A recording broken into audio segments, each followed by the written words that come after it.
This girl was reincarnated into a game, but turned into a crow. Just when you thought she was unlucky, she used just one move to make the imperial prince with wolf bloodline fall in love with her. Under the prince's passionate pursuit, a love story across species began. In her previous life, she was an animal keeper, completely defenseless against the sensual physique and wild beauty of fierce beasts. But she ended up being attacked by a fierce beast and lost her life. When she opened her eyes again, she had become a crow, a symbol of ill omen. When she saw her true form in the lake, she completely broke down. Trembling all over, she screamed loudly. The poor thing couldn't even speak human words. She could only cry out, complaining about heaven's unfairness. While others reincarnated as romantic protagonists, she just had to be a crow. Being reincarnated as a handsome beast would have been fine too. This tragic beginning made her question her existence. With this body, how could she flirt with handsome men? No, how could she even survive? Let alone anything else. Eating was the biggest problem. For the sake of readers' eyes, let's use flowers as a substitute. If she knew which god was playing this prank, she would definitely poke their eyes out. She looked up at the sky and tried to fly. After flapping her wings a few times, she easily took flight. Just as she was enjoying the wind's caress, voices of conversation came from afar, and her mind started racing. Rather than working hard to find food, wouldn't it be better to become someone's pet and wait for a handsome master to feed her? Although crows might be driven away for being symbols of ill omen, if she kept entertaining and pleasing them, that might not necessarily be the case. She instantly became motivated and flew toward the voices. Looking through the bushes, she found it was a group of ugly orcs. Devastated by this discovery, she just wanted to escape this world. However, the appearance of these creatures confirmed one thing for her: this was a fantasy world, although she couldn't tell whether this world was from a novel or a game. Fortunately, she could understand the language of this world. From the orcs' conversation, she learned that a handsome man nearby was being hunted. These words immediately triggered her handsome man tracker. A light suddenly appeared behind the bushes, golden shimmering hair, triggering the crow's instinct to love shiny things. She saw this weakened man leaning against a tree, clutching his wound. Breathing heavily in pain, he frowned. To think he would be attacked in such a way. This was probably all part of his dear brother Leverin's scheme. If only his royal sacred power had awakened, he wouldn't have ended up in such a state. Kamuta regretfully remarked that he hadn't even gotten close to a woman yet. That pitiful appearance made her finally unable to resist poking her head out. Looking carefully, the crow was stunned. This handsome man was a character she recognized. But in Kamute's eyes, she was just a bird waiting to eat corpses. Crows were symbols of death, so was she waiting for him to die to feast on his corpse? Though he wanted to drive away this ominous bird, making loud noises would attract the orcs. Just as he was thinking of other ways to drive her away, he noticed the crow making cawing sounds. He stood up and used his gaze to warn the bird to be quiet. The next second, the crow took flight, cawing while flying away, leaving Kamuta standing there bewildered. The orc spotted the crow's silhouette and followed after it. He stumbled along, feeling confused. Wasn't that crow just eyeing a corpse? At this moment, the little crow glanced behind her. Not bad, these little idiots were following properly. She recalled the man's familiar face. She couldn't remember if he had appeared in a game or novel. If she wanted to learn more about him, she couldn't let that handsome man die. She led the little idiots to a cliff edge, not forgetting to mock these fools before leaving. Then she flew back to where Kamuta was. Only bloodstains remained on the ground. Looking at the amount of blood loss, she could tell how tough Kamuta was. She had no choice but to find herbs that could stop bleeding first. Kamuta went to a nearby lake to clean his wounds, gripping the cloth strips, trying to stop the bleeding. He stared at the lake's surface, lost in thought. If not for that bird leading the orcs away, fighting in this weakened state would have meant certain death. How ironic that a bird symbolizing death had saved his life. A gentle breeze blew from behind. Suddenly leaves fell on his head. Taking them down, he discovered they were blood-stopping herbs. He looked up with slight anticipation. Sure enough, it was that crow enthusiastically greeting his abs. Kamuta muttered to himself that it was impossible. How could this bird be smarter than humans? Could it be a birdman or a palamop dragon? But thinking again, the possibility was too low. Birdmen disliked humans. Dragons weren't the kind of race to offer help so enthusiastically either. Then why would this crow help him?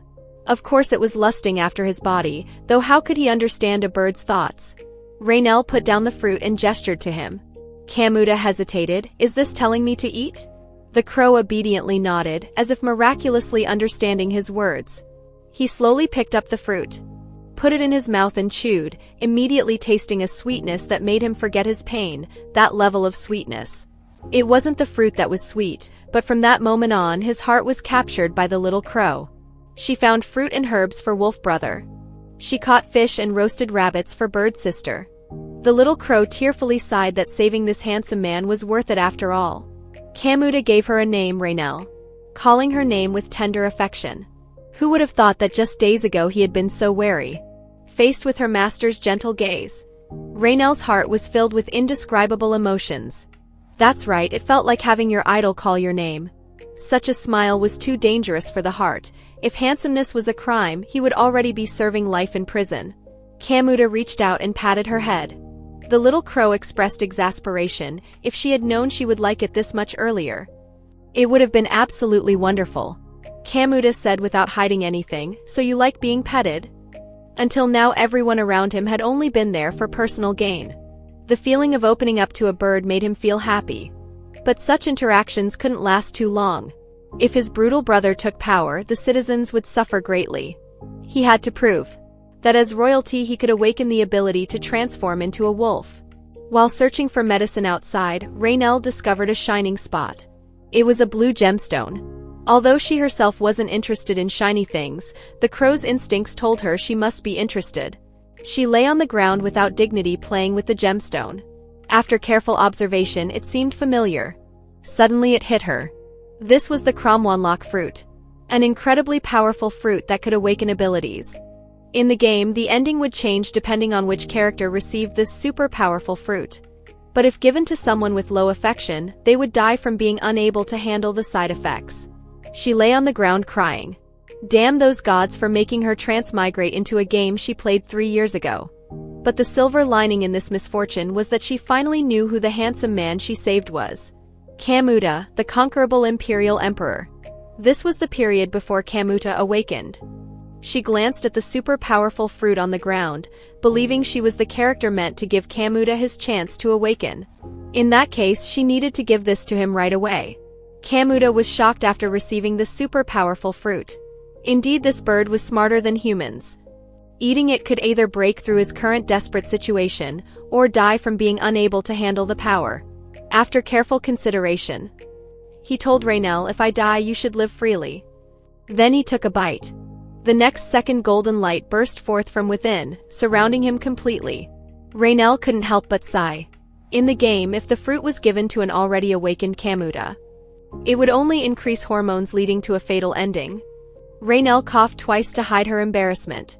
At this time, a group of monsters attracted by the power approached menacingly. Raynell clutched her head and cursed. Don't you know you can't attack during transformation? The pressure gradually approached. She hesitated whether to escape. But thinking of Camute's words, her conscience hurt. Since that was the case, she would have to hold out until Camuta finished awakening. Today would be a fight to the death. Die you bastards who aren't even 1/10,000th as handsome as Camuta. The pain of skin tearing swept through his whole body. The knights who had died for him called out at this moment. Live on proved that our deaths were not in vain. The torn skin transformed in this moment. Camuta changed into a wolf and charged at the wolf pack. Raynell breathed a sigh of relief upon learning he had awakened. Camuta bit through them and saved her. But she could only collapse weakly due to serious injuries. He immediately changed back to human form to catch Raynell. I told you to live freely. Why do you stay so obsessively by my side? If you had left you wouldn't have gotten hurt. This sense of powerlessness made Camuta feel frustrated. When Raynell opened her eyes again, she only felt pain throughout her body. After getting up, a blue light enveloped her. Feeling uneasy, Raynell immediately took flight, fluttering and calling out to Camuta in panic. Raynell, calm down. Hearing his voice, she obediently flew to Camute's hand. Camuta gently soothed her. It's all right, you're safe now. This is the healer for treating you. Raynell flapped her wings once and found she really wasn't in pain anymore. After the healer left, Camuta dropped his facade. He lowered his head and embraced Raynell, saying, Thank goodness you're all right. You don't know how worried I was. Camuta gently patted her body. Raynell blushed, her heart pounding uncontrollably. As someone who had never dated, she had no defense against such flirting. What was even more maddening was that the one being loved so deeply by this handsome man was a crow that didn't even qualify as a pet. Just thinking about him getting married in the future was unbearable. She got up to express her dissatisfaction. If the theme was possession, she really wanted to be human. Kamuta thought he had hurt her by being too forceful. Raynell getting injured for his sake made him feel both grateful and apologetic. He promised Raynell, no matter what happens, I will never neglect you. Little Crow's face started burning. This man's very existence was cheating, definitely couldn't let anyone else have him. If Kamuta got together with someone else, even if she had to peck them, she would drive them away. Just then there was a knock on the door. A man entered and bowed. I, Garienos, greet you. I'm so glad you're safe. After seeing his face, Raynell realized. This person was clearly a conquerable character, but what kind of person was he again? The next moment the man knelt on one knee. When your highness was in difficulty, I was not by your side to assist. I am a sinner. I shall atone with death immediately. Raynell's heart trembled. No way. Such a handsome man wants to die without my permission? Must protect him. Kamuta swiftly knocked the sword away with his bare hand. Though loyalty is good, don't be so extreme. Raynell breathed a sigh of relief. Sure enough, Kamuta didn't want to see a handsome man die so meaninglessly either. He extended his hand and said, the fact that you didn't join Lev Aaron is enough. If you feel guilty, then become my sword and protect me by my side. Nos raised his sword to his head and swore loyalty to Kamuta. Raynell remembered now. In the original story, he was a character absolutely loyal to Emperor Kamuta, with unwavering devotion that would never betray him. At this time Nos expressed confusion about how your highness had recovered from such severe injuries yet was now unharmed. Then he softly called out to Raynell. Nos was even more puzzled. Why would his highness be so close to such an ominous bird? These thoughts were written all over his face. Kamuta explained the circumstances, that without Raynell he would probably be dead already. Nos looked on in disbelief. His highness was perfect at all times, he would never lower his guard to others. Because even the slightest mistake would cost him his life to the already awakened third prince Lev Aaron. Yet such a person showed a warm smile to the bird of death. Indeed, his highness was truly different. His eyes burned with passion. Let's duel one-on-one, Crow, fight to the death.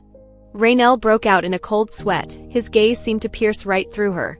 Kamuta inquired about the situation in the capital. The third prince had begged the emperor to form a search party. The goal was to completely eliminate Kamuta. Hearing the murderous conversation, Raynell nuzzled against his arm. Kamuta noticed she was trying to comfort him and said while patting her, I'm fine. He told Nos to inform His Majesty the Emperor that he was still alive. If the third prince tried to attack him, it wouldn't matter. No, that would be exactly what he wanted. His golden eyes flashed with killing intent.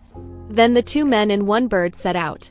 Raynell was full of anticipation for the magnificent palace.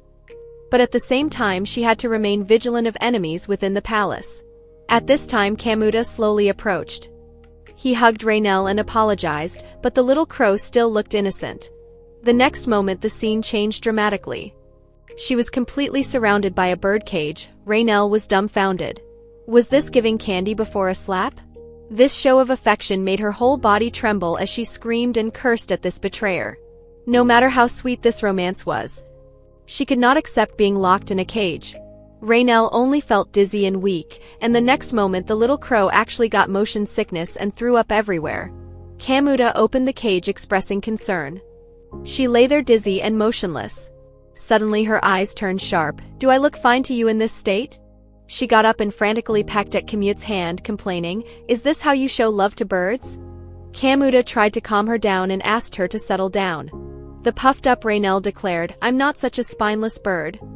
Well, actually she was quite spineless. Kamuta apologetically said, I'm sorry for making you suffer. But I don't want to leave you behind when entering the palace. You're my lucky charm. So please don't leave my side. Faced with Kamuta's passionate kiss, the little crow froze. Is he kissing me right now? Raynell started questioning her existence. Kamuta lowered his head to explain. After entering the palace, I'll be surrounded by enemies. The only one I can trust is you, Raynell. She covered her little face and stole a glance.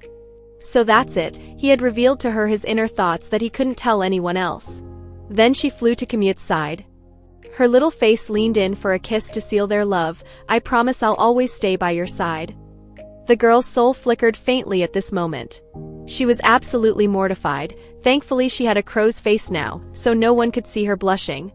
The next day they arrived at the palace. Raynell completely fell in love with it. Arriving at Commute's room, looking at the shining golden light, she drooled. Would anyone notice if she snatched just one? The next second she regained her senses. That was close. She almost got controlled by her crow instincts again. Kamuta lowered his head, saying he would leave for a while. He told the little crow to stay obediently in the room. Before leaving, he warned the servants. If they dared mistreat his little crow, they would pay with their bodies. The servant expressed his desire to escape, to be ordered by the crown prince to take care of the bird of death. Just giving it some food should be enough, right? For the reader's eyes, let's show it with cute insects instead. At this moment the scene changed dramatically. Raynell sighed, wondering why. Her whole body trembled. She could only scream and howl in protest. Kamuta seemed to hear the little crow's miserable cries. Raynell cried with tears, "Come back quickly, my master." But in his heart he thought, "Look at me, already starting to worry." At this time a man ran over. Third Prince Levarin anxiously said, "So you're all right, brother Kamuta?" Commute's face instantly darkened. "It's been a while." His brother taunted him. "Do you know how shocked I was when I heard you went missing? What if someone who hasn't awakened accidentally died?" He just smiled faintly. This guy really hasn't improved at all. "Oh, so you're sorry?" Levarin. "Of course I have to accept my brother's jokes. To make you worry over such a small matter, as your older brother, I'm truly ashamed." Seeing Levarin's shaken expression, Commute's eyes were filled with contempt. The foolish brother hadn't noticed at all that Kamuta had awakened. Kamuta gracefully passed by him as he left. He arrived at the Emperor's chambers. Although the Emperor's health was very poor now, he quickly noticed that Kamuta had awakened. "How useless, no wonder Levarin would ambush you. You fool." He gently stroked the Emperor's hand. "Rest assured, this time I will definitely secure the inheritance rights. After all, only then can you peacefully go meet Mother who you've missed for so long, right? So please just lie quietly in bed until either I or Levarin dies." The Emperor laughed softly. "Arrogant fellow." Kamuta turned and left with one last comment. "If Mother hadn't died from illness, perhaps I would have used a more steady approach to compete for inheritance rights." The Emperor couldn't help but laugh. "Not bad. A prince should have such ambition. I wonder what expression you would make if you saw him like that. Wolves mate for life with only one partner. If their mate suddenly dies from an accident, the wolf will also fall ill and eventually die." He sincerely hoped to see his loved one smile again. At this time Raynell was already faint from hunger. Her whole bird body was withered and her mind unclear.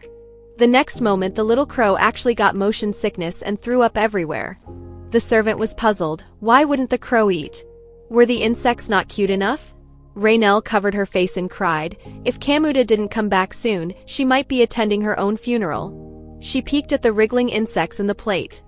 Those cute little bugs actually started looking tempting.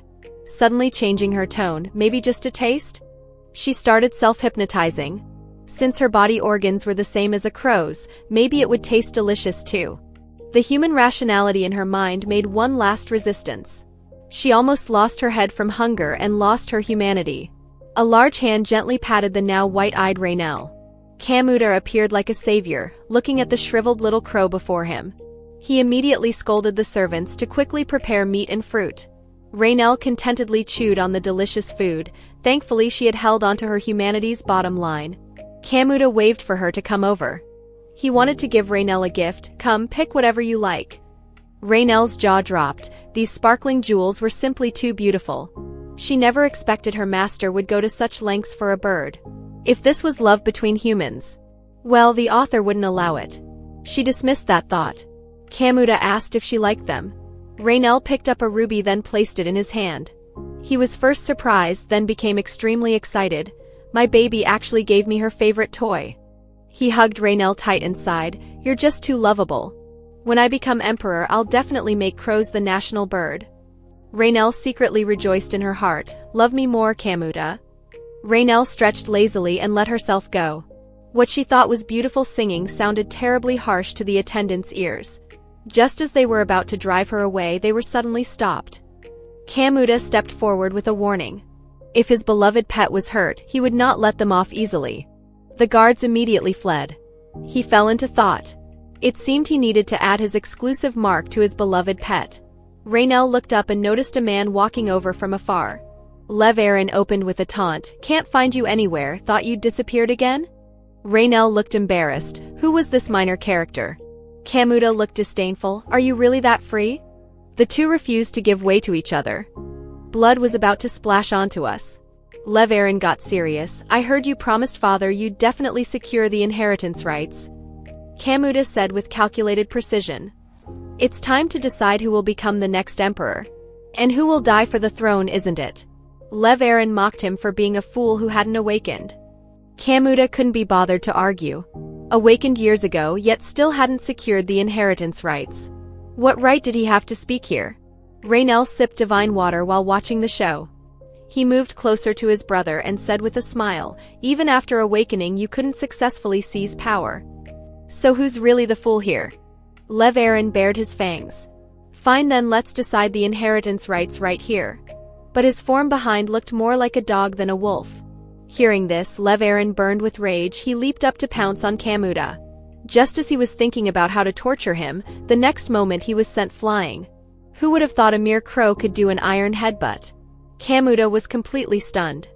Lev Aaron lay collapsed on the ground after being sent flying. Raynell furiously attacked him. How dare you attack my man? How can I kiss him if you scratch his face? Contempt showed in Kamute's eyes. How could I have such a foolish brother? Raynell kept taunting and provoking. Lev Aaron was humiliated into rage, opened his mouth and pounced over. The next second he was kicked flying by Kamuta again. He directly coughed up blood. Kamuta delivered the final godly blow. I don't recall any mongrel blood mixed in our royal lineage. His brother was not convinced. That unlucky crow dared to kick his face. Kamuta gradually approached. Stupid brother, remember this, I may not have awakened my power. But that doesn't mean I lack strength. Defeating you is no difficult task. Lev Aaron got up and fled in panic. He had no plans to reveal his true power. If he rashly seized the inheritance rights, it might backfire. The urgent matter now was Raynell. Looks like I need to discipline you properly today. The little crow was bewildered. The bad guy was clearly that man. The little crow pathetically shrunk into a tiny ball, acting cute and coquettish. His serious image instantly crumbled, suddenly feeling unable to scold her. But he had to be rational. Raynell was too reckless. What if she got carelessly injured or lost her life? Raynell also realized this point. If it were herself, she would be very angry too. She gently touched Kamuta as if saying, Sorry, I won't make you worry again. Kamute's expression was slightly sad. Before eliminating all dangerous factors, he must protect Raynell well. He sat down and instructed. Don't get hurt protecting me again. Meanwhile, Lev Aaron had turned his room into a complete mess.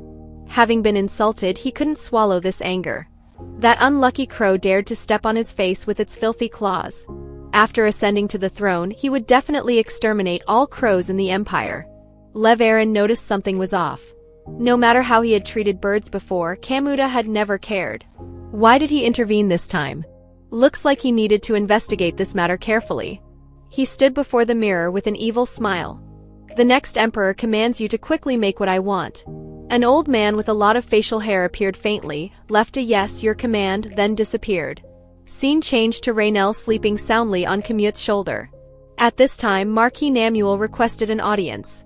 Hearing the familiar name, Raynell instantly awoke, wiping away her drool. Long time no see, your highness. I've completed what you requested. With a boyfriend like this, what time would you come home? Raynell flew away in a flash. She flew to Namuel's face for a closer look. Her little face turned red, breathing heavily in excitement. It really was Namuel. Not only was he a genius magician, he was also the true male protagonist in the game. It was such an honor to see him in person, it practically blinded her large eyes. Seeing Raynell rubbing against his head, Kamuta immediately stood up. Completely shocked and even somewhat flustered. How could this be? He had never seen Raynell be so intimate with anyone else. The next second he immediately signaled her to come over.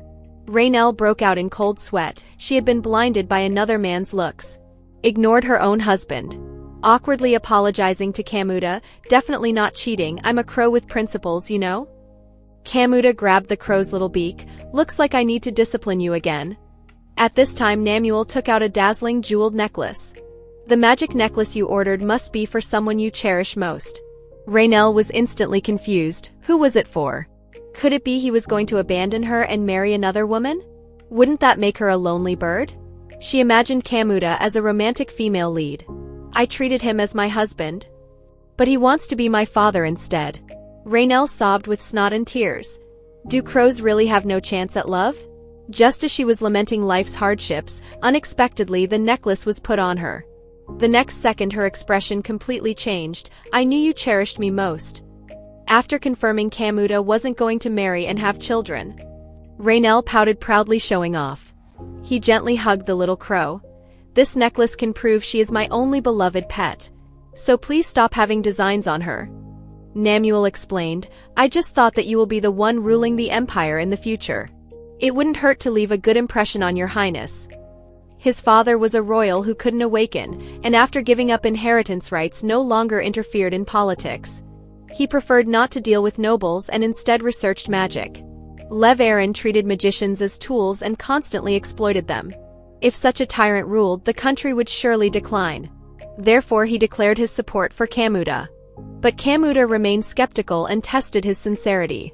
Then surprisingly Namuel took out a super powerful fruit. This operation left the little crow dumbfounded. Why did he have a super powerful fruit too? Was Kamuta's awakening in the game because of him? Then what about the fruit she found? Was it just luck? This was disastrous. She had changed the plot development. It would surely trigger the butterfly effect. Kamuta accepted graciously. I swear by the name of Kamuta, if I ascend to the throne, I will fully support your research projects. Namuel bowed and swore, from the moment you become emperor, all my knowledge and magic path shall be yours. The two smiled at each other and made a contract. Kamuta agonized over who to give the super powerful fruit to. He glanced at his beloved pet. What would happen if a normal crow ate it? Rainy Eye broke out in cold sweat. How to resolve the butterfly effect caused by that fruit? This was no small matter. And why did she have a feeling of being completely enchanted by that thing? The next second she suddenly grabbed the super powerful fruit with her beak. Kamuta was stunned, his face full of panic as he tried to stop his pet from swallowing. Raynell stayed motionless like she had lost her soul. The next second she decisively swallowed it. Now she was completely done for. The next moment Kamuta pried open her beak, frantically calling, Raynell, don't die. I'll give you anything you want, just spit it out quickly. What if she couldn't handle the super powerful fruit's power and died? Then he could only watch helplessly as his little crow died. Absolutely not. If she dies, I definitely won't be able to go on living, but it seemed nothing happened. Raynell even let out a hot breath. How come there's no reaction at all? Thank goodness nothing happened. Just earlier he thought there would be a tragedy. Kamuta begged her not to randomly eat things she picked up anymore. But Raynell was in a daze. What just happened? Who am I? Where am I? Although nothing unusual happened after eating the super powerful fruit, she felt slightly regretful. How nice to just turn into a super-powered crow since I ate it. She had just complained about why she couldn't awaken. The next second she was in extreme pain. Her whole body had wilted. Could it be she was really going to awaken? But there was no light emitting at all, she just felt like vomiting. Raynell felt like she had stomach problems, but Kamuta thought she was about to pass away and began crying. After examination they found no problems at all. Then why did his beloved pet look so pained?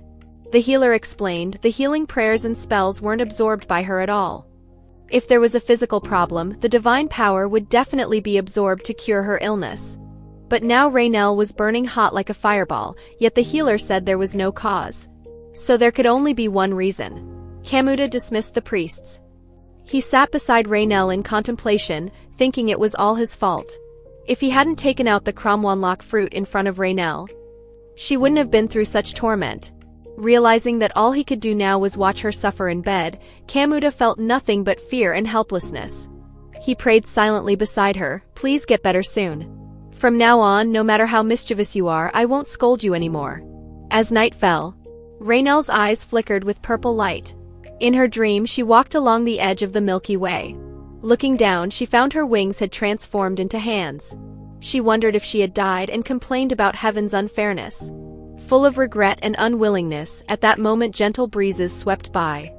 And 10,000 rays of light descended, sparkling brilliantly. Her wings slowly spread open. The crow transformed into a girl, her body radiating dazzling purple light.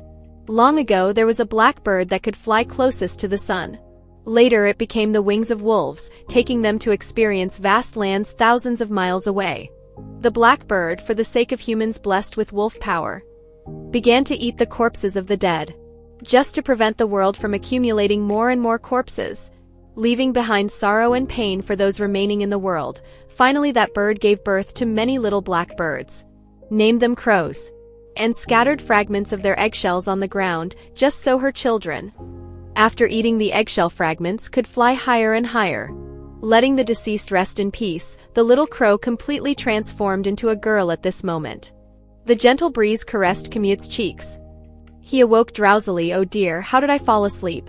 I should have been watching over Raynell the whole time. Not knowing how Raynell was doing, the moment he opened his eyes he was instantly alert. The girl had wings, her delicate white feet exposed. Her black hair spread out like clouds. She curled up in bed holding the blanket. Her petite sleeping form was endearing, his gaze traced over her thick eyelashes, her slightly flushed cheeks and fair skin. Kamuta immediately stood up. He even doubted his own eyes. Who was she? In the moonlight, the jewel on the girl's neck flickered with an ethereal blue glow. Could she be Raynell? Kamuta raised his hand to gently stroke her hair. He couldn't help but marvel at how smooth it felt, like feathers. This further confirmed that the girl before him must be his beloved pet. His hand unconsciously explored upward. Raynell, disturbed from sleep, slowly opened her eyes with drowsy confusion. She rubbed her eyes, asking Kamuta what was wrong. Did you miss me again? Suddenly realizing something wasn't right. Her originally black wings had turned into delicate white hands. Raynell hesitated for a moment. Then the scene suddenly changed as she abruptly sat up, looking for a mirror. Kamuta held her petite body, telling her to calm down. He led the girl to the mirror, saying, "Take your time to admire." Raynell noticed her appearance was different from her previous life. Fair, flawless skin with a slight pink tinge, thin lips delicate as flower petals, black hair shimmering like aurora in the night sky. She even doubted if this fragile body was really hers. Since becoming human, she should at least have the muscular build from her previous life. This small frame would surely be worn out by her master's treatment. Kamuta seemed to notice which little clever one was cursing him. Raynell immediately curled up into a ball. Fortunately, she wouldn't have to be locked in a cage anymore, having philosophical debates with cute insects. She secretly peeked at her master. Kamuta stood behind her, looking at her tenderly, their gazes meeting in the mirror. Until he broke the ambiguous atmosphere by saying, "My Raynell has become quite charming." At that moment, Raynell's heart was moved. Previously, she had always felt frustrated and tormented, because her crow form prevented her from expressing love to Kamuta. But now she could finally embrace him freely. She hugged Kamuta tightly, burying her head in his chest, repeatedly calling his name. Raynell cried with tears like pear blossoms in rain, all her previously suppressed grievances bursting forth. Kamuta was very worried, looking at the girl crying until her eyes were red and swollen. Kamuta helped wipe away her tears, asking why she was crying. Raynell became conflicted about transmigrating into a crow's body. Something about being a pet for trying to pester him. Should she tell her master? It seemed a bit embarrassing. Kamuta suddenly pulled her into his embrace. His solid chest muscles made Raynell's mind wander to inappropriate places. If this embrace continued, things might become dangerous. Better to turn back into a crow first and make plans after calming down. Just as this thought occurred, the next second she transformed back into a crow. Raynell began to question life. The real skin experience card disappeared without warning. Why did this happen? Give me back my body. Kamuta gently comforted the pitiful Raynell, saying that with practice in awakening her ability, she would surely be able to transform back into human form. He set his beloved pet down, then demonstrated how to transform. The next second he changed into a magnificent golden wolf. His eyes still couldn't hide the noble air of royalty. Raynell's small face instantly turned red. As expected of my man, he's amazing. One should normally feel afraid of such a large, imposing wolf. But the little crow felt only gentle, delicate love from her master. When Kamuta showed his affection by nuzzling her, Raynell froze. The next moment she suddenly became flustered. Seeing this adorable reaction, Kamuta smiled indulgently. Then changed back to human form, saying just do it like I did, simple right? Raynell indicated that wasn't it. Kamuta's thoughts went astray, wondering if just a physical demonstration wasn't enough. He felt quite helpless. It turned out that the naturally gifted Kamuta had no idea how to teach ordinary people. Although he loved her very much, this really wasn't okay. Kamuta added that when transforming, one needs to concentrate and imagine the form they want to take. She listened with partial understanding, asking if she just needed to keep imagining human form. The next second Raynell instantly transformed into a human girl. Though somewhat unbelievable, she couldn't waste this precious opportunity, since she had successfully become human as wished. Of course she would. Enjoy a wonderful meal. The moment the food entered her mouth, her heart blossomed with joy. Being able to admire his handsome face while enjoying a luxurious meal healed all her past hardships and grievances. Kamuta watched her lovingly, noting how skillfully she used the utensils, asking if she was born knowing how. Raynell became nervous, as she had been keeping her past human life a secret from him. She stammered an explanation, saying maybe she learned from watching him use them. Though appearing calm on the surface, she was actually very anxious inside. She stood up saying she was finished. Kamuta requested her to turn back into a crow first. So Raynell obediently closed her eyes to meditate.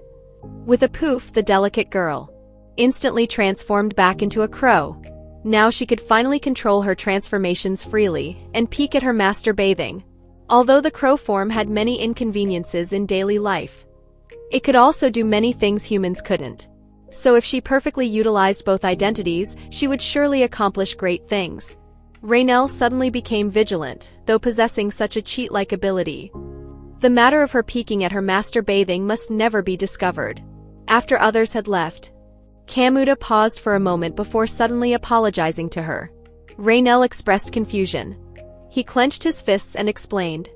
It was out of selfishness that he asked her to hide her identity, but he did so because there was something he wanted to ask of her. Raynell had already started fantasizing. Could it be that he wanted her to be an intelligence agent in crow form? Or disguise herself as a maid to assassinate Lev Aaron?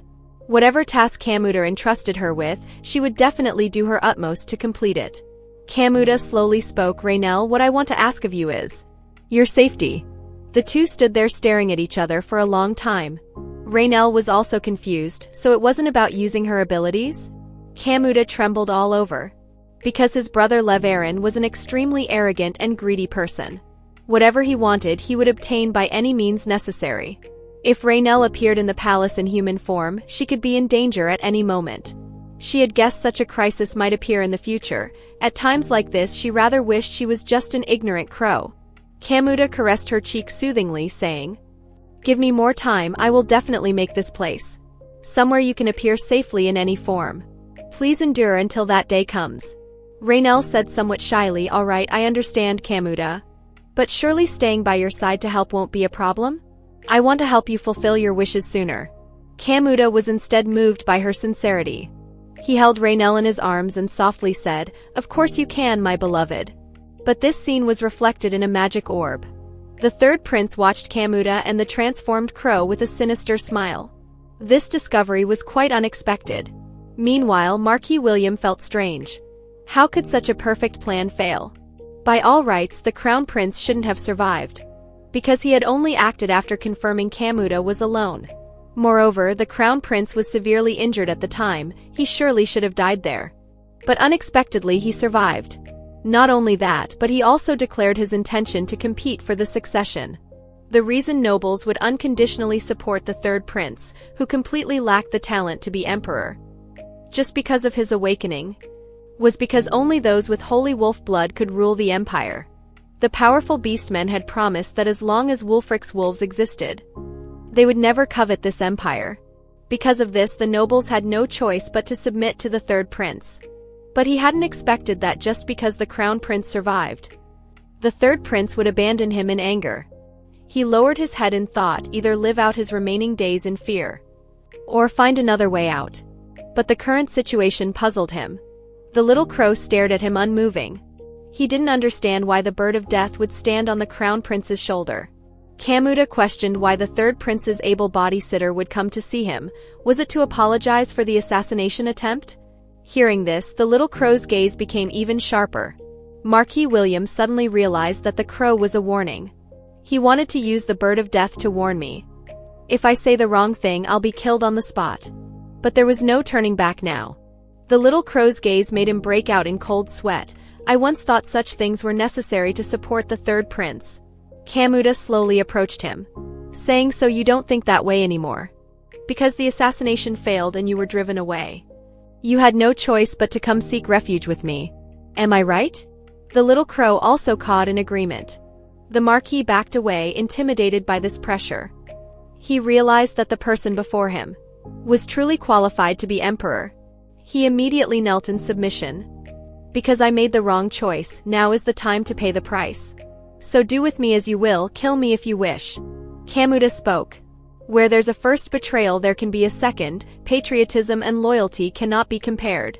So even if you stay by my side in the future, you will constantly face suspicion and doubt. Are you still willing to stay?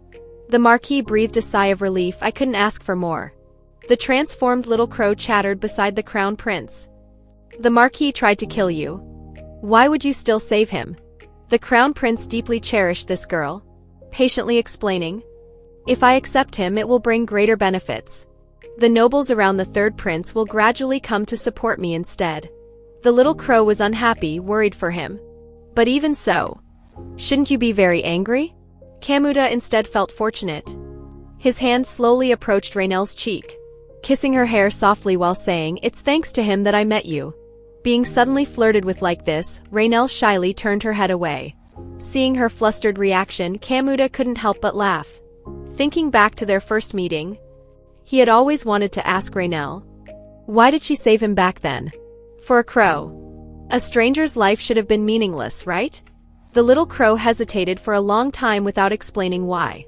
If she said it was because she didn't want to eat insects that she helped him, that would be too strange, right? The reason she could find the injured Kamuta that day was because of his dazzling golden hair. It had attracted the crow's instincts. Raynell smiled gently, explaining that she happened to be flying above the forest that day and found that under the sunlight, the sparkling golden hair was just too beautiful. That's why she helped him. She just hadn't expected him to mistake her for one of the bird people. Kamuta stood up saying, well, since you like my golden hair so much, I'll have to take good care of it from now on, catching her off guard. Kamuta suddenly kissed the little crow's forehead and boldly confessed after the kiss, this way you can keep liking me. The little crow was almost dizzy from being flirted with, her face red and speech incoherent. Nearly going crazy, she lost control of her ability and turned back into a crow again.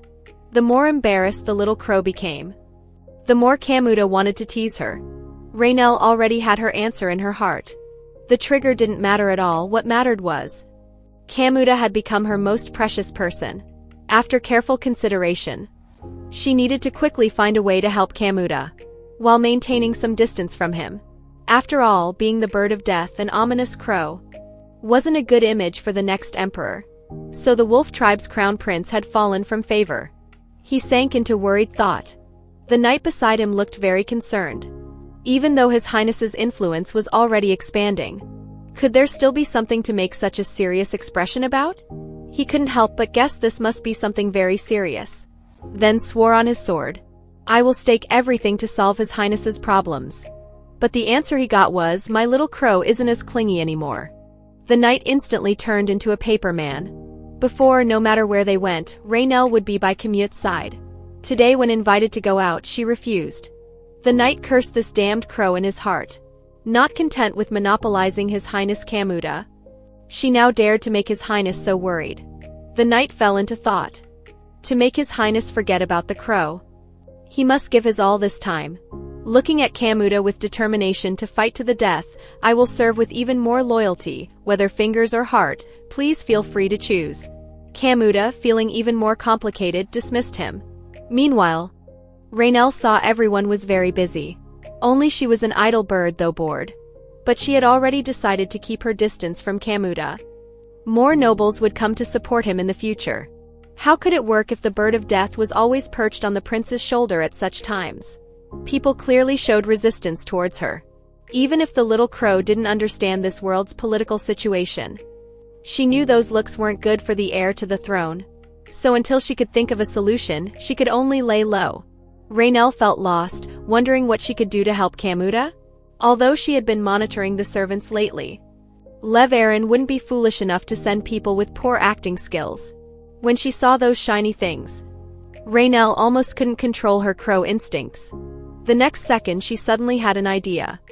Although she couldn't do anything big, at least she could get closer to the people she often saw. But the maid looked at her in panic.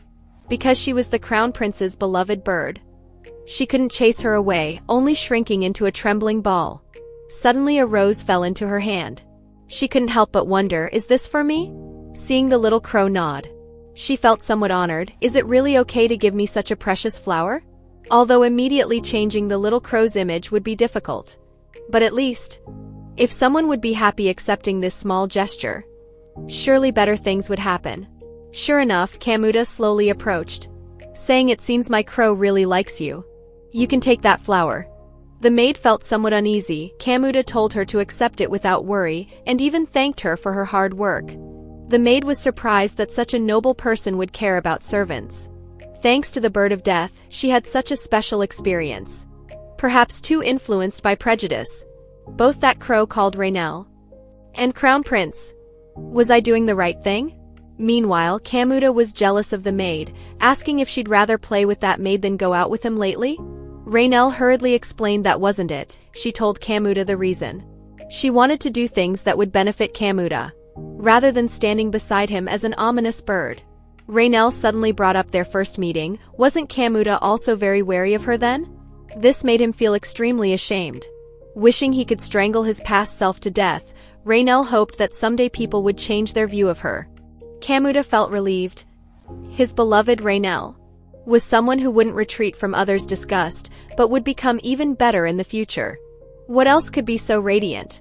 Kamuta knelt on both knees and comforted her, saying that regardless of what others thought, she was a lucky existence to him. If her presence by his side became someone's reason to run away, then there was no need to associate with such people anymore. In this suffocating palace, she was his only sanctuary. He begged Raynell not to stay away from him because of others. Whether she wanted sparkling things or various delicacies, he would fulfill all her wishes. Kamuta asked tenderly, you can tell me what you want right now. Raynell felt somewhat heartbroken. That wasn't what she wanted. What she wanted was only before she could finish. She suddenly switched to crow mode. Can you find me a crow for a mate? Raynell screamed internally. This wasn't her true intention at all. Kamuta showed an embarrassed expression, not knowing how to respond for a moment. After calming down, he apologized. He couldn't fulfill this request. At this point, Raynell also switched back to human form. Unconsciously asking why, Kamuta bit his lip. Perhaps out of selfishness.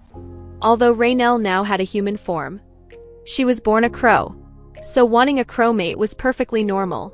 But he couldn't bear the thought of his beloved Raynell being claimed by some unknown crow. If Raynell insisted on finding a mate, then he would have to strictly select the most excellent crow from all in the empire. But to be honest, he wasn't very satisfied with this option either, because there wouldn't be another special existence like Raynell in this world. Kamuta made up his mind. If you want a spouse, just tell me. As long as you can maintain human form, I'm willing to be your spouse. Raynell froze for a moment. After realizing what he meant, her temperature rapidly rose. She was completely crazy. Too excited, she instantly turned back into a little crow.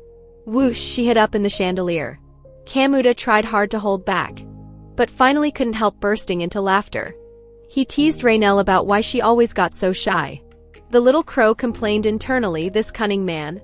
Just wait and see, right now she just had zero romance experience.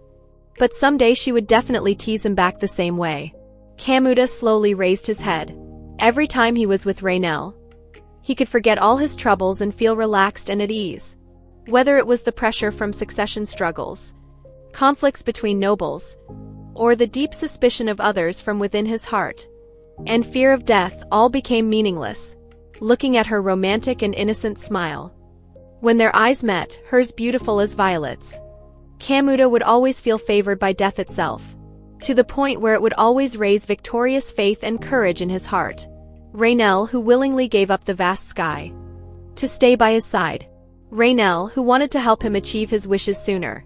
Commute's heart beat only for her at this moment. When that day comes, when all dangers have vanished, he will tell her, "I am in love with you." Under Commute's persistent coaxing, the little crow obediently accompanied him in the office. Raynell shook her head proudly. "I really can't help it with him. Kamuta just likes being with me, what can I do?" Though the night outside the door was burning with jealousy, he dared to be angry but not speak. Raynell looked around and found something strange. Somehow this place seemed to have become more luxurious. The little crow fell into thought. It would be normal to frequently change decorations in the prince's bedroom. But was it necessary to put so many in the office? Because Kamuta had been busy with official duties lately, he hadn't had the energy to pay attention to these decorations. But thinking again, this was definitely a classic plot device in fantasy stories. Seeing the knight standing outside the door with a resentful face, Raynell secretly transformed into human form. Moving close to Commute's side, she whispered, "The new decorations in the office seem suspicious." Commute's eyes turned cold. Looking at the unusual ornaments, he went forward to carefully observe and found they were indeed strange. Then he called in the knight from outside, ordering him to summon the magician Namuel. Upon receiving notice, Namuel quickly arrived. Channeling magic in his hands, he carefully checked every corner. Suddenly discovered this vase had hidden mechanisms. Inside was concealed a memory image block. It was a magical tool that recorded events happening within a certain time period in video form. In simple terms, they had been spied upon. And it was even live streaming. But fortunately it couldn't record sound. Kamuta vaguely guessed who was behind this. Only his brutal brother would do such things. Namuel found the situation had become more troublesome. There was also high-level concealment magic on it. Even high-ranking knights couldn't detect it. There must be a high-level magician involved. And one even more powerful than Namuel. Only the elders in the magic tower would have such ability. This being the case, it seemed the little crow's identity had been discovered. Inside the office, 5 image memory blocks were found. Raynell was shocked. To think that a royal prince would end up in such danger just because he couldn't secure his inheritance rights. The thought of being caught in such political strife himself filled her heart with inexplicable fear. Namuel decided to dispose of all the remaining decorative items. Fortunately, image memory blocks could only record 1 day's worth of content. All the memory blocks here had expired. Even if they were destroyed now, the other side wouldn't notice. Because Kamuta had stayed in the office for a long time, the enemy hadn't found an opportunity. This was a blessing in disguise. As the two discussed countermeasures, the knight fell into deep self-reproach. He had failed to protect His Highness again. If he had been more diligent in his assistance, this wouldn't have happened. During this time, he had entered and exited His Highness's office so many times, yet hadn't discovered a single image memory block. What right did he have to be His Highness's most capable subordinate? At this moment, Kamuta looked up at the knight, only to see him pressing his sword against his head, mumbling, "I have no face to meet everyone, I should reduce their burden." In the end, Namuel also found several image memory blocks in Commute's room. This incident caused quite a stir in the palace. All suspects were arrested. The maid closest to Little Crow, rather than being anxious, was filled with regret about the past. She should have found a way to refuse from the very beginning. The third prince had threatened her, saying if she dared to refuse or leak anything, her sickly brother would become a toy for venting frustration, so she was forced to accept. Now under arrest. Despite her own predicament, she still worried about her brother's safety. Meanwhile, Kamuta raised his hand to summon, and a figure appeared in the swirling black smoke. Kamuta said in a low voice that the third prince must have pressured the servants working for him. If they discovered who was responsible, they needed to ensure their safety to the maximum extent. After he disappeared, Kamuta sighed with a headache. Although the immediate crisis had been resolved, they still hadn't identified which high-level magician was working with the third prince. But now he finally understood why the third prince could easily discard Duke William. Because he had another powerful helper. Yet the third prince hadn't used the high-level magician to assassinate him. Could it be that he was waiting for Awakening to have a fair duel? Because the emperor was still alive. Everything in the palace had to be fair and just. But Kamuta wouldn't let his guard down because of this. Although his awakening seemed to have gone unnoticed. But now what worried him most was Raynell. Kamuta was very concerned about Little Crow's condition.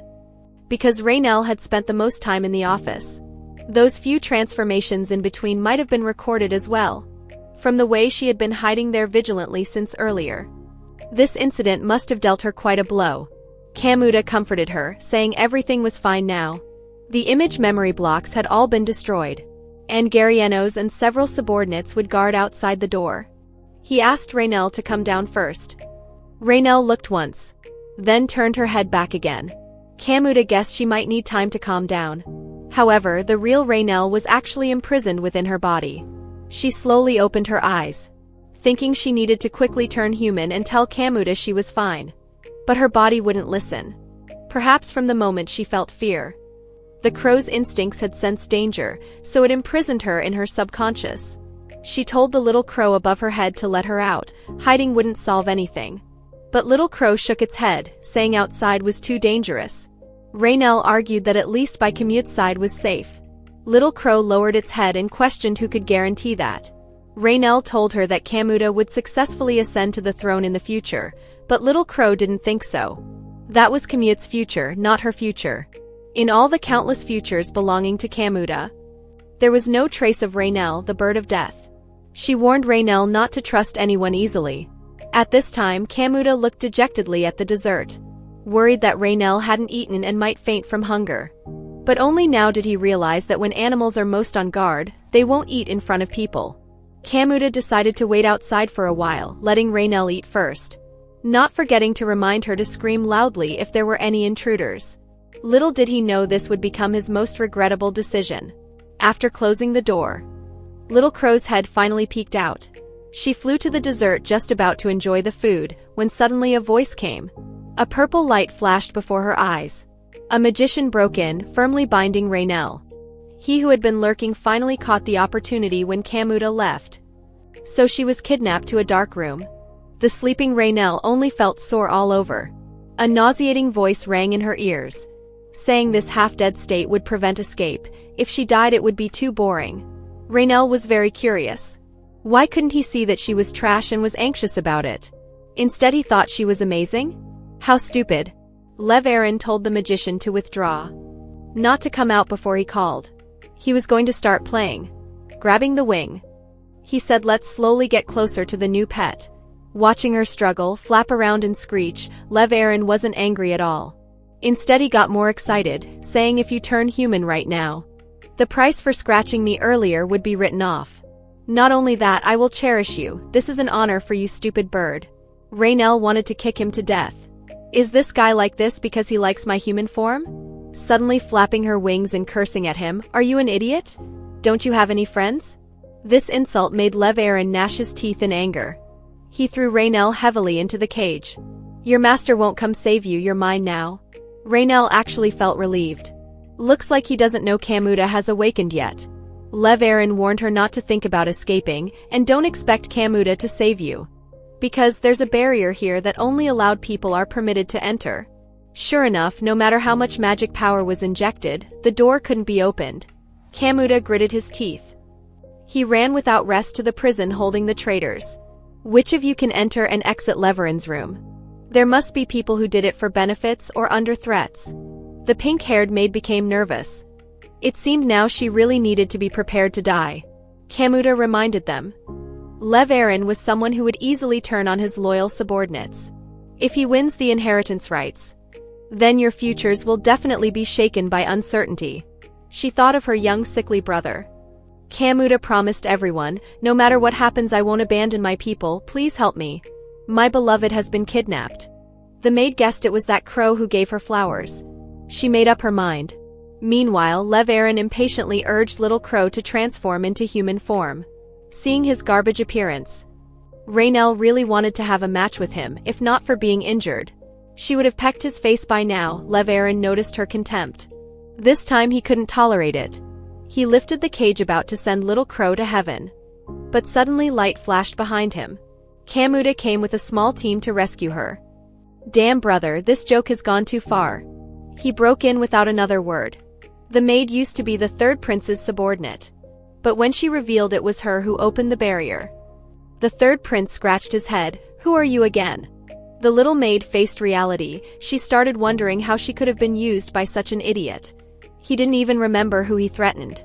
If he could become emperor, fish would fly. Lev Aaron was furious with embarrassment. Making such a big fuss just for a crow. A waste who can't do anything without relying on others. Kamuta frowned. Didn't you also use others' power to kidnap Raynell? Can't do anything without others, aren't you talking about yourself? Just as Lev Aaron was about to retort, he was left speechless by Kamuta's comeback. Besides the fact that you've awakened, what else do you have left? He once bragged to his mother about awakening faster than his brother. But when hearing mothers wish for them to get along well, his competitiveness and jealousy overcame kinship. Such a person forever became alone. The enraged Lev Aaron wanted to take it out on Raynell. He would kill this crow right in front of Kamuta. The original plan was for him to attract attention and create an opening. Namuel and the knight would subdue Lev Aaron. But now he couldn't care about that anymore. He immediately transformed into a golden wolf and pounced at Lev Aaron. With his huge size and overwhelming strength, Lev Aaron had no way to fight back, just as he was about to bite the other to death. Raynell let out a caw.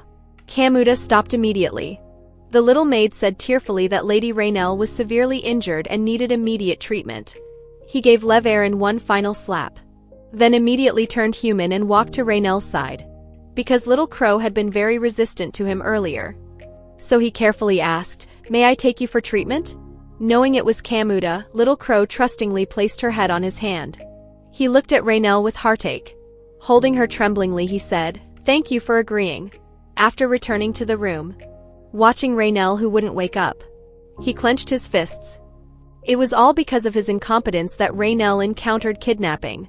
Although he didn't want to use this method, but he had promised to protect her. Kamuta decided he would declare the throne blood battle until one of the wolf successors emerges victorious. The victor will ascend to the throne of the next emperor. In an instant, news of the crown prince's awakening spread quickly. When people were doubting, Kamuta transformed into a wolf. The way to declare a blood battle was to transform into a wolf, proving inheritance of the sacred blood, with a howl that could be heard throughout the palace to declare war. The next second, an overwhelming pressure swept through. The wolf's howl echoed throughout the palace. It was also as if mocking, "If you're not a coward, then come out right now." A moment later, Lev Aaron didn't come, but the emperor appeared instead. He transformed from a white wolf into human form. Because the third prince was attacked, he was severely injured. He needed time to recover in the short term, so they would wait until Lev Aaron recovered before proceeding. The emperor hereby declared that until the moment the blood battle's victory was decided, all schemes and interference were forbidden. Whoever dared defy the imperial edict would pay with their life. Meanwhile, Little Crow slept in the maid's arms. Raynell's consciousness remained in her mind. She slowly opened her eyes, finding herself still trapped here. She angrily warned the crow, "If you don't let me out, I'm going to attack you." Hearing this, Little Crow was unhappy. Raynell became even more angry. If it wasn't for her stubbornness in the first place, they wouldn't have been kidnapped. At fault, Little Crow had to apologize. But if she went out now, she might even be very afraid of Kamuta. Animals instinctively avoid similar beings that have harmed them. That sounded right, but in Raynell's eyes, Kamuta and Lev Aaron were like a wolf and a dog. Even if she was afraid of Kamuta, she wanted to overcome it herself. Running away and hiding wouldn't solve anything. Besides, last time I listened to you we still got beaten, so this time shouldn't we listen to what I say? Little Crow had to compromise, finally reminding Raynell, "Don't forget I am a part of you." With that, she transformed into human form, calling out Kamuta's name as she threw herself at the man. Kamuta was stunned for a moment. Before he could react, he was knocked down. Raynell hugged him tight and apologized repeatedly, "Sorry for making you worry."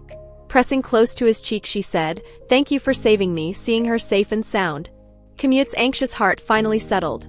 Gently stroking Raynell's head, he said, "Thank you for being safe too." The pink-haired maid's jaw dropped, never imagining that Little Crow could transform into a human. Suddenly losing balance, she fell. The little maid wiped water while apologizing. Although Kamuta and Raynell said it was fine, she still felt guilty inside. If she had resisted the third prince's threats from the start, Little Crow wouldn't have been injured. What face did she have to stay here? Raynell crouched down to comfort her. It was you who opened the barrier to the third prince's room. And opening that door must have taken great courage. If compared to animals, it's like a little rabbit pouncing at a wolf. Seeing the little maid seemed half understanding. Raynell explained there was no need for self-blame. If not for her courage, she probably wouldn't be able to hold her hand like this now. Raynell said with a grin, I'm truly very grateful to you. The little maid's eyes welled with tears. Camuda suddenly suggested making her little crow's exclusive maid. Since she already knew Raynell's secret, having her as close attendant would be safer. Raynell suddenly pounced at her, excitedly saying that's great. As she asked for the other's name. Happiness came too suddenly, the little maid choked up saying, I'm called Naisha. With tears in her eyes she made a vow, even if someone put a knife to her throat. She would never do anything to betray the two of them. Camuda couldn't help but wonder. Had she already been infected by Garienos? To comfort the little maid, Raynell was exhausted. Nowadays everyone else talks about getting off work. This was the first time meeting someone crying to work overtime. The reason everyone was so honest in front of her might be because they only saw her as a crow that couldn't talk. Hearing this, Camuda immediately decided to dock their pay. When Raynell looked at him with disbelief, he hurriedly explained it was a joke. Learning he had initiated Poscut, Raynell looked confused. What's Poscut? Camuda patiently explained. It was a one-on-one duel after princes awakened their wolf bloodline. Injuries were inevitable during the process, and death could even occur on the spot. Raynell was shocked. Not only did they have to duel in wolf form, but it was a blood battle wagering their lives. The original story's plot seemed to have changed dramatically. To think Camuda would do such dangerous things for her, she suddenly started trembling. He told Little Crow to calm down first. He would have declared blood battle sooner or later. Now it was just happening earlier. Seeing Raynell feeling uneasy and guilty about this, he was about to comfort her, but noticed Raynell flinched. Realizing she seemed afraid of him, Camuda withdrew his hand. Rather than worrying about that blood battle, she seemed more like she was worried about herself. Raynell instantly felt guilty. So this was what crow instinct meant. All animals would instinctively resist being similar to those who had hurt them. While she was troubled, a fluffy golden tail gently swept past. Looking back, she saw Camuda had turned into a wolf and was slowly approaching. Raynell felt no fear or terror, instead calling his name Af. Camuda instantly turned back into human form. Thankfully, she wasn't afraid of his wolf form. Before she woke up, the priest said she might likely have psychological after effects. But fortunately, Levarin used injury as an excuse, pushing back the time of the blood battle. Now they still had some time. Camuda said softly, will you let me help you recover slowly? Don't keep things bottled up inside. You can rely on me. At this moment he turned back into his werewolf form, comforting as he pressed close to Raynell's cheek. Little Crow was tearful, not knowing what to say. Tears dripped down steadily. She was actually terribly afraid, continuously crying as she lay against Camuda, expressing how frightened and helpless she had felt then. Meanwhile, the training ground was in ruins. Garienos kept swinging his sword, thinking how everyone knew about the Crown Prince's awakening. Only he was like an idiot knowing nothing. He couldn't control the sadness in his heart. Although he knew that since that incident, His Highness Camuda became unwilling to trust anyone. But he had always deeply believed that after pledging absolute loyalty with his life, His Highness would open his heart to him. He couldn't help but doubt in his heart, had he never earned His Highness's trust? Over here Raynell lay in the Crown Prince's arms, her little head poking out as she slept peacefully. The Crown Prince looked at Little Crow with overflowing affection, his tail wagging happily. But this awkward scene happened to be witnessed by Norse. Since childhood he had wanted to become the Crown Prince's knight, offering loyalty to his lord, but he couldn't feel his lord's trust. Namuel had already known about His Highness's awakening, yet specifically concealed it from him. Back then when the teacher tried persuading him to submit to the third prince, Garienos told the teacher with determined eyes, my resolve won't change, please don't try to persuade me anymore. This caused quite a stir. When the Crown Prince was attacked and went missing, not a single person supported the search. People thought he was dead. But he always firmly believed His Highness was still alive. However, the search still failed. In his despair, Camuda actually returned with a crow. But from that moment on, his lord's actions became incomprehensible. To rescue that crow, he not only exposed the fact of his awakening, but even wagered his life declaring the royal blood battle. He really couldn't understand. How could His Highness go to such lengths for the bird of death? Kamuta felt apologetic about this. He understood Garyanos's loyalty to him. For a prince who couldn't awaken, having such a loyal knight was how fortunate. Letting you know about the awakening in this way. I'm truly sorry. Regarding the crow, I had planned to reveal everything after it was all over. But it's better to tell you in advance. He bowed his head, asking Raynell to transform into human form. Wings fluttered past, and a little crow instantly became a human girl. Seeing that human face clearly, Garyanos was still confused. Could she be from the bird people tribe? But she doesn't have bird legs.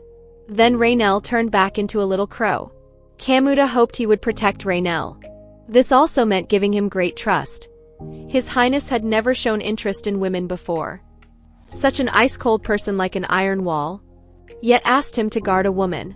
The uneasy emotions instantly vanished, now as a true knight. In the future he would be with His Highness. Thinking halfway, he suddenly stopped. This meant the two would marry and have children. He would also be admired by the princes and princesses. He suddenly knelt on both knees, passionately declaring his oath. I will follow Crown Prince Camute's orders to the death. Even if my limbs are broken, I will protect her. The loud voice instantly shattered eardrums. Garyanos was fired up again. He decided to search for materials about the royal blood battle. But after searching through the library, he couldn't find any methods to help His Highness. In anger, he was about to draw his sword and cut down the books here. As the two were troubled, Duke William stepped forward to remind them. Do you know the current emperor was the victor of the royal blood battle? Before the duel began, the macho knight gathered his courage. He requested to practice with His Highness. Kamuta politely declined. According to the rules, he couldn't accept help from anyone. The knight confidently stated. During the postcut period, the emperor practiced with knights every day. He told His Highness not to worry. Since there was precedent, their practice wouldn't count as breaking rules. But Kamuta didn't want him to risk danger for himself. The next second, Little Crow suddenly turned human. She hoped Kamuta would go practice. After all, they still didn't know what tricks Lev Aaron would play. Seeing him still not compromise, Raynell spoke about life philosophy.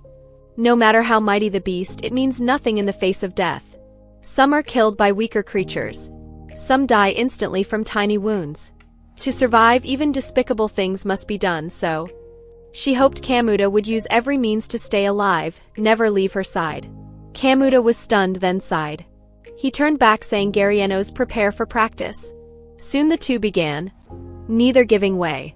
The knight attacked while instructing. Since you've taken up the sword, you must forget everything else. Focus all attention on your opponent.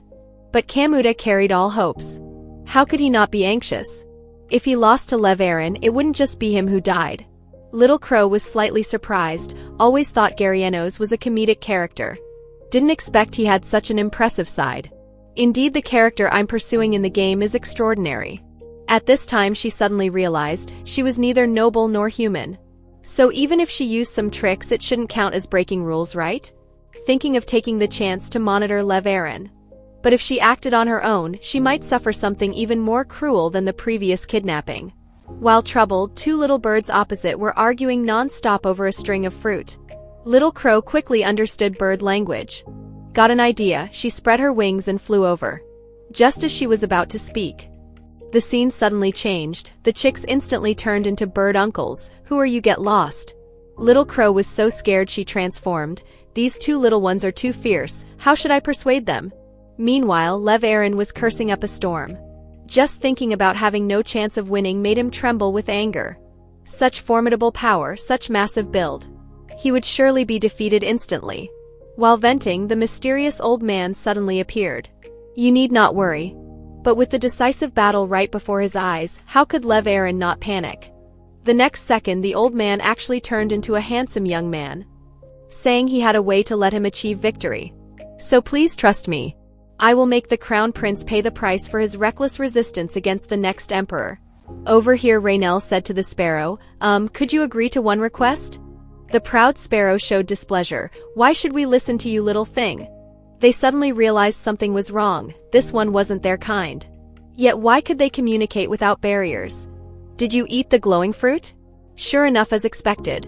Big Brother here was known as Mr. Know-It-All, having seen all sorts of things. According to his knowledge, there was another crow who ate an super amazing fruit. If she could meet that crow, wouldn't she know what to do? Anne could learn many things too. Like crow laser beams, counterattack from the bird of death. She wanted to meet them, but the little sparrow didn't know where that bird lived. Speaking of which, didn't you have something to say? Camuda, training nearby, was distracted. Because Raynell had been chatting with other birds since earlier. The knight asked him to use his jealous time for practice instead. If you're that concerned, then I'll go eliminate those two love rivals of yours right now. Camuda immediately stopped him. The man's gaze was determined. Your Highness, even if your love rival is just a little sparrow, we must not show mercy. Little Crow suddenly felt a chill down her back. In any case, she wanted them to help her monitor Lev Aaron. The little sparrow had long disliked that guy. Every time they encountered him, he would throw stones at them. But they couldn't work for her for free. Must be given reasonable compensation first. After settling everything, she told Camuda about this. Also needed to give the little maid a raise. Naisha was working hard making cookies. Camuda looked guilty and suddenly apologized. Ever since Raynell was hurt by Lev Aaron, he had been thinking it was all because of him. That made her become so uneasy. From childhood to adulthood, deep in the man's heart had always been buried seeds of anxiety. Because after trying so hard for many years, not only did he almost lose his life, but also implicated those around him. If all my struggles only bring pain to those I truly love, then what should I do? If you hadn't met me, you would surely be happier than now. Raynell ran to him, grabbed the man's hand and immediately denied it. I did that not because I didn't trust you, but because I wanted to help you. My true love was about to wager his life for me, going to duel with others. How could I just sit and watch? I who can fly anywhere, the reason I stay here is because only by your side do I feel happiness. Camuda was deeply moved by her. While on the other side, Namuel was anxiously troubled. Just relying on the clue that the person helping the third prince was a high-level magician. They couldn't figure out who it was at all. But living up to expectations, the little sparrows discovered a crucial clue. Earlier, to help Camuda, she had bribed the little sparrows with cookies, thus obtaining important intelligence. But when she opened her mouth to speak, it was all cawing non-stop. The three were dumbfounded. What bird language was this? Raynell explained again, but unexpectedly it was still bird language. Camuda was at a loss, could only ask her to translate into human language. Raynell was also troubled. She dove into her mind, begging the crow to translate. After understanding, she cleared her throat. Lev Aaron would regularly meet with an old man. That person's face was full of beard, his whole body emanating a dangerous aura, as if he didn't belong to this world. With these clues, Namuel further deduced. A magician with such power could only be the elder magician Bupelos, rumored to be researching powers of the magic realm. The man was also very curious where this intelligence came from. Camuda said proudly, it was told to me by a very trustworthy informant. Raynell cried for help. Sparrows were blocking the window in flocks demanding cookies. The pink-haired maid was very pleased. Young lady actually had so many friends. Early next morning, Camute's expression was solemn. The air was filled with tense atmosphere. Today was the day to hold Pascut. This was a battle between humans wearing wolf skins. Once the duel begins, even if the opponent surrenders, you must continue biting until they stop breathing. Camuda noticed her worry. Gently comforting her, could you perform a good luck ritual for me? Raynell agreed without hesitation. Camuda stepped forward. You just need to close your eyes. She obediently did as told. The next second, her chin was suddenly lifted. Opening her eyes, she saw Camuda had kissed her through his hand. But this time was just a trial card. When he returns safely, he wants to truly kiss her once. For Raynell, he must survive. The Pascut ceremony began. If cheating behavior is discovered, the elders of the magic tower will verify on site. Then good luck to both princes. As children, they thought family would always be happy together, just like in fairy tales. But from some unknown time after mother fell ill, everything changed. All the empire's priests were unable to cure her. Father had no time to care for his children, being occupied with taking care of mother. One day, the third prince suddenly successfully awakened. His already selfish nature became completely twisted. The nobles also took the chance to form factions, creating divisions, finally leading to the second prince's unfortunate death in an accident. But no one believed it because the next emperor would be chosen from among the 4 siblings. Each faction wanted to eliminate competitors to show loyalty. In the end, the frail mother couldn't bear the blow. Following the second prince's departure, Mother's departure created a huge rift in the palace, leading to 2 brothers already split apart having to tear at each other here. At this time, an old lady came over, asking them to explain the battle situation. The knight's instinct told him this old lady wasn't simple. Currently, Kamuta held more advantage, but Lev Aaron was very strange. By reasoning, he shouldn't be able to last this long. But now he was like he completely couldn't feel pain, like a machine without any sensation. Every time he bit Kamute's body would violently shake. Little Crow had seen this kind of reaction in her previous life. When fierce beasts escaped their cages, the keepers would choose tranquilizer guns. Besides that, they would also use electric shocks. And Kamute's body reactions were just like that. This little crow was even smarter than the old lady imagined. Although she came here today for other reasons, observing this one was quite interesting too. He with 0 combat power borrowed black magic, but unfortunately was too terrible, still couldn't hurt Kamute at all. Enraged, he went straight for a bite. Kamute carefully probed. As he guessed, Lev Aaron was indeed cheating. Although he guessed underhanded methods would be used, didn't expect he wasn't stupid. Only using magic invisible to the naked eye. Namuel had said before, if someone was contaminated by magic realm power, then touching blood would be cursed. The 2 fought with victory hard to determine. The opponent's behind-the-scenes helper was an elder magician. If they could invite the Magic Tower Lord to make a judgment, perhaps the truth could be revealed, but he never showed his face. Also wasn't someone easily invited, would need some key evidence. At this time, Little Crow suddenly cawed loudly, her gaze urgent, trying to express that Guy Lev Aaron was using electric magic. But Namuel thought she was uncomfortable sitting. Raynell was going crazy, although she couldn't become human, but at least had to use body language to tell him, must stop Lev Aaron from using electric magic immediately. Namuel didn't understand. The knight suddenly came over. Is she saying we need to stop the battle? Finally someone understood her. Although not knowing what she was saying, but that meant confirming the 3rd prince was cheating, right? Seeing Little Crow nodding frantically, he drew his sword about to charge into the battlefield. The count quickly stopped him. This would disadvantage his highness, and wasn't that death bird's reaction too serious? The knight shouted rudely, what death bird? Please call her Raynell. The count apologetically apologized. When the battle situation changed, Kamute used his body to firmly pin down his opponent, making him unable to move. This way there was no need to interrupt the battle anymore. Little Crow's suspended heart finally settled. But Lev Aaron was actually secretly laughing. The next second, he instantly transformed into human form. When everyone thought he was going to give up, he shouted to the Emperor, I want to report, in this sacred blood battle there exists improper conduct. Magician Namuel gave Crown Prince Kamute magic, helping him despicably obtain victory. The elder magicians will prove this according to the rules.